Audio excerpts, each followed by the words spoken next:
Good morning, dear student. This is your SST period.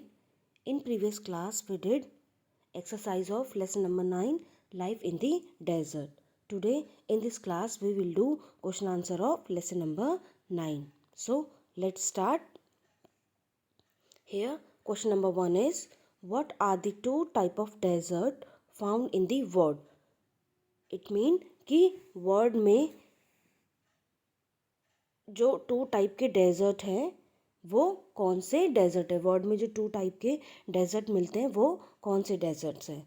Answer is the two type of desert found in the world are hot desert and cold desert. World में जो to type के desert मिलते हैं वो है hot desert and cold desert. मैंने आपको example भी बताया था चैप्टर एक्सप्लेन करते हुए। हॉट डेजर्ट जैसे कि जो अफ्रीका कॉन्टिनेंट में लोकेटेड है सहारा डेजर्ट, वो कैसा डेजर्ट है, हॉट डेजर्ट। और जो लद्दाख है वो कैसा है हमारा, cold desert. Now question number 2 is in which continent is the Sahara desert located. आपको बताना है कि सहारा डेजर्ट वो कौन से कॉन्टिनेंट में लोकेटेड है। Answer is the Sahara desert is located in the Africa continent. जो सहारा डेजर्ट है वो अफ्रीका कॉन्टिनेंट में लोकेटेड है। It covers a large part of North Africa. और ये क्या है, अफ्रीका का, नॉर्थ अफ्रीका का एक लार्ज पार्ट को क्या करता है, कवर करता है। यानी कि जो सहारा डेजर्ट की लोकेशन है वो वेस्टर्न या ईस्टर्न या सदर्न अफ्रीका में ना होके किस में है, नॉर्दर्न अफ्रीका में है। यानी कि नॉर्थ अफ्रीका का क्या है, एक लार्ज पार्ट को कवर करता है। Now come to the question number 3, what are the climatic condition of the Ladakh desert.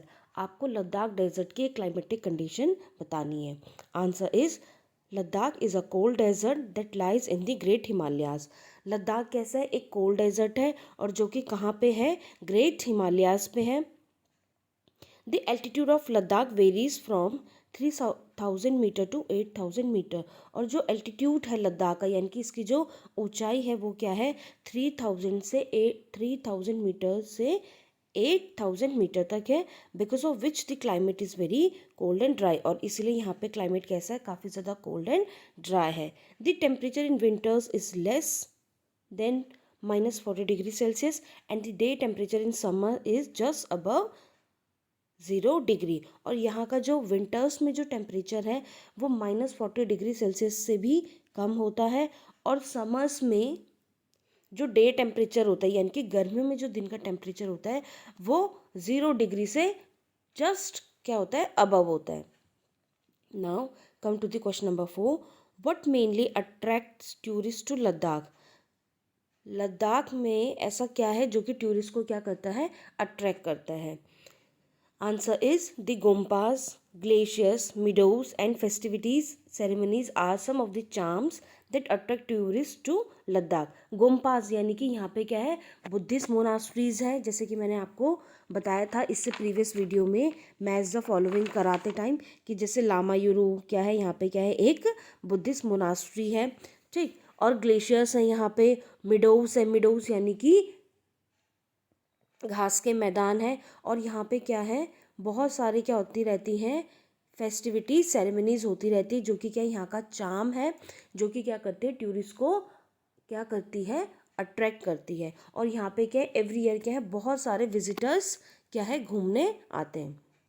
Now come to the question number 5, what type of clothes the people of the Sahara desert wear. यानी कि Sahara desert के जो people हैं वो किस type का clothes पहनते हैं। Answer 5 is the people of Sahara Desert wear heavy robes to protect themselves from dust, storm and hot winds. जो सहारा डेजर्ट के पीपल हैं वो क्या है, हैवी रूप्स कैरी करते हैं, वियर करते हैं, अपने आप को क्या है, डस्ट से बचाने के लिए, स्टॉर्म से और हॉट विंड से बचाने के लिए क्या है, हैवी रूप्स को क्या करते हैं, वियर करते हैं। Now come to the question number 6, name the tree that grow in Ladakh. आपको बताना है उन ट्रीज के नेम जो कि क्या है, लद्दाख में ग्रो होते हैं। Answer is willows, poplars and fruit trees like apples, apricot and walnut are some of the trees that grow in Ladakh. Willows, poplars एक ट्री है, इनकी इमेज मैं आपको दिखा चुकी हूँ चैप्टर एक्सप्लेन करते हुए। और कुछ फ्रूट ट्रीज हैं जैसे कि एप्पल एप्रिकॉट यानी कि खुबानी, एंड वॉलनट, वॉलनट यानी कि अखरोट। ये क्या है, कुछ ट्री है जो कि कहाँ ग्रो होते हैं, लद्दाख में।